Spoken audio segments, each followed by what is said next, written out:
నమస్తే, welcome to E6. ఆంధ్రప్రదేశ్లోని ప్రభుత్వ పాఠశాల విద్యార్థులు ఎప్పుడెప్పుడా అని ఎదురు చూస్తున్న సమయం వచ్చేసింది. పేద విద్యార్థులకు అండగా నిలిచేందుకు కూటమి ప్రభుత్వం అమలు చేస్తున్న తల్లికి వందన పథకం నిధులు నేడు విడుదల కానున్నాయి.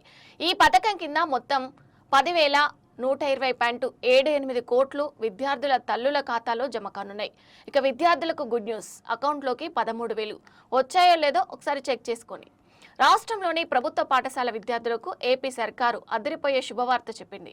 తల్లికి వందనం పథకం కింద విద్యార్థులకు అందిస్తున్న 15,000 ఆర్థిక సాయాన్ని నేడు విద్యార్థుల తల్లుల ఖాతాల్లో జమ చేయనుంది.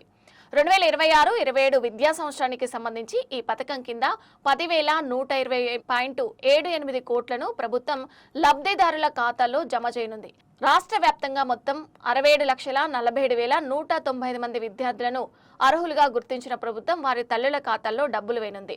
అయితే ఈ పథకం కింద ప్రభుత్వం 15,000 అందజేస్తుండగా అందులో 13,000 విద్యార్థుల సంరక్షకులైన వారి తల్లిదండ్రుల ఖాతాలో జమ చేయనుండగా మిగతా 2,000ను ఆ విద్యార్థులు చదువుతున్న పాఠశాల అకౌంట్లో జమ చేయనుంది.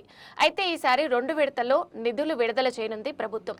తొలి విడతలో భాగంగా ఇప్పటికే స్కూళ్లలో చదువుతున్న విద్యార్థుల తల్లులు అకౌంట్లలో నిధులు జమ చేయనుండగా ఇక 2వ విడత కింద ఏడాది కొత్తగా చేరిన విద్యార్థులకు ఈ పథకాన్ని వర్తింపజేయనున్నారు.